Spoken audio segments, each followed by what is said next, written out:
दही घ्या कुणी न दूध घ्या कुणी, दही घ्या कुणी न दूध घ्या कुणी, दही मज लोण्याचं, दही मज लोण्याचं, बिगर पाण्याचं बाय बाय, बिगर पाण्याचं, बिगर पाण्याचं बाय बाय, बिगर पाण्याचं। रामकृष्ण हरी। मी सानिका अशोक कनसे।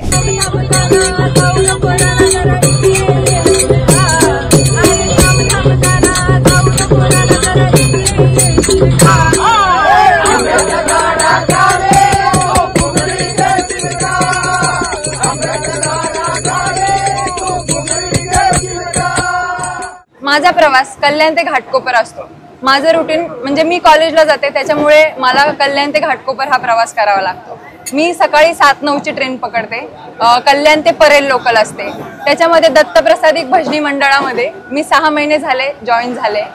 तर त्याच्यानंतर याच्या पुढे पण माझा प्रवास सुरूच राहील यांच्यासोबत। ते म्हणतात ना, your vibes attract your tribes. तर तसं झालं की आधीपासूनच भजनाची आवड होती आणि मग ह्या ट्रेनमध्ये मी 2-3 वेळा आले होते, पण मग मी एवढं नोटीस नाही केलं की अरे इथे भजन आहे। मी दुसऱ्या कंपार्टमेंटमध्ये असायचे, तर मी 2-3 वेळा ऐकलं की अरे इथून भजनाचा आवाज येतोय। मग मी गेले तिथे, तर बघितलं की अरे भजन म्हणताय। मग मला पण आवड होती, मग मी यांच्या मागे बोलायचे।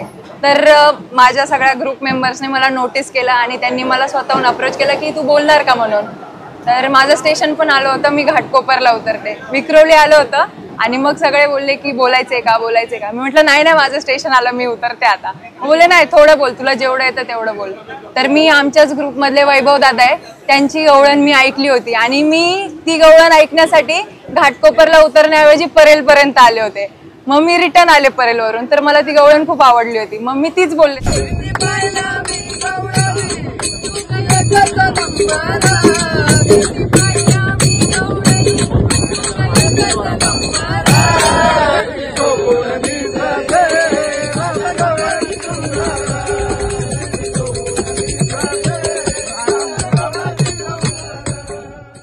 आणि मला माहित पण नव्हतं की माझा कोणी व्हिडिओ शूट करतंय असं।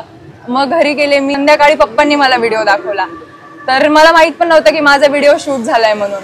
आणि निखिल दादा आहे ना, त्याने माझा व्हिडिओ शूट केला होता। नंतर त्यांना माझा काहीच कॉन्टॅक्ट नाही, माझा त्यांना काहीच कॉन्टॅक्ट नाही, आमचा फेस टू फेस फक्त ट्रेनमध्येच। मग त्याच्यानंतर मी खूप दिवसांनी आले, तर मग सगळ्यांची ओळख झाली परत की म्हणजे व्हिडिओ व्हायरल झाला असं। मग लोकमतच्या पेजवरती टाकलं होतं ना, लोकमतच्या पेजवरती, फेसबुक पेजवरती व्हिडिओ टाकला होता।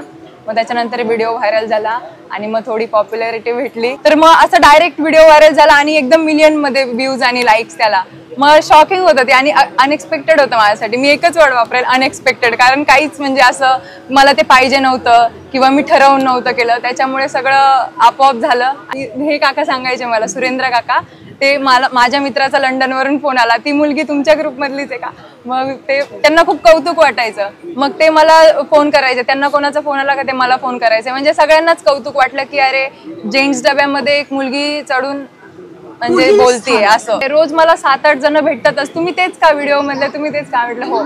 एक माणूस बाजूला बसला होता, माझा व्हिडिओ बघितला, माझ्या तोंडाकडे बघते, माझा व्हिडिओ हा मीच आहे असं। म्हणजे खूप गमतीशीर किस्से होते। आता एक कालचाच किस्सा की आहे ना, मी जात होते दुकानात आणि समोरून एक माणूस आला, त्याने बाईक थांबवून माझा व्हिडिओ पहिले प्ले केला आणि कन्फर्म करत होता ही मीच आहे का।